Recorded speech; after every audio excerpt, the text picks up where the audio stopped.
پھر داتا صاحب نے بات کی ہے، فرماتے ہیں توبہ صحیح کرو، اور شرط لکھی ہے، فرماتے ہیں توبہ کا معنی ہے کہ پچھلے سے صحیح کر کے شرمسار ہونا، ندامت کا نام توبہ، وہ تو حدیث پاک بھی ہے۔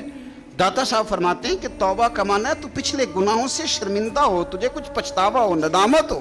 توبہ توبہ پکارنے کا نام توبہ نہیں۔ میں اکثر کہا کرتا ہوں کہ شب برات کو چیخے مار مار کے رویا ساری رات، لیکن اگر سویرے ملاوٹ کرنے کا پھر ارادہ ہے تو توبہ کی کہ یا اس نے ڈرامہ کیا؟ ساری شب قدر کی رات رویا، خوب رویا، اللہ معاف کر دے، لیکن سویرے پھر گلی میں کھڑا ہے، معاذ اللہ بدنگاہی کر رہا ہے، تو اس نے توبہ کی اداکاری کی کہ توبہ کی؟ داتا صاحب فرماتے ہیں توبہ کر، اور اس طرح کی کر کہ آج کے بعد تو گناہ کے قریب نہ جائے۔ پھر فرماتے ہیں تجھے میرے نبی پاک کی اس حدیث کا فیض ملے گا کہ رسول پاک نے فرمایا توبہ کرنے والا تو اس طرح ہو گیا کہ اس نے کبھی گناہ کیا ہی نہیں۔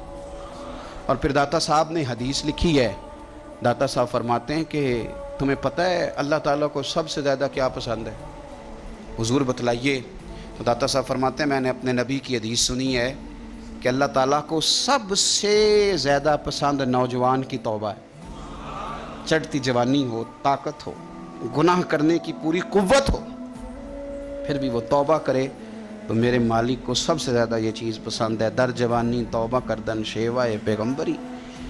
وہ اس وقت توبہ کرے۔ میں آپ کو ایک بات بتاؤں، یہ جو وقت ہے نا تندرستی کا، صحت کا، جوانی کا، یہ بڑا قیمتی وقت ہے، اس پر توجہ دیں۔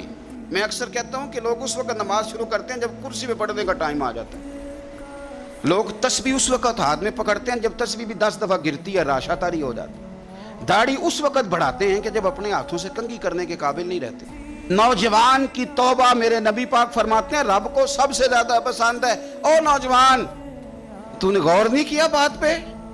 یعنی رب کریم کو تیری توبہ پسند ہے، یعنی تیرے پاس وہ شے ہے جو اللہ کو بڑی پسند ہے، یعنی رب کریم کو۔ پھر تجھے دیر نہیں کرنی چاہیے، پھر تجھے جلدی سے 2 آنسو بہا لینے چاہیے، پھر تجھے جلدی سے عہد کر لینا چاہیے کہ اللہ میں بھول گیا تھا، آئندہ پکی توبہ کرتا، پھر تجھے جلدی کرنی چاہیے۔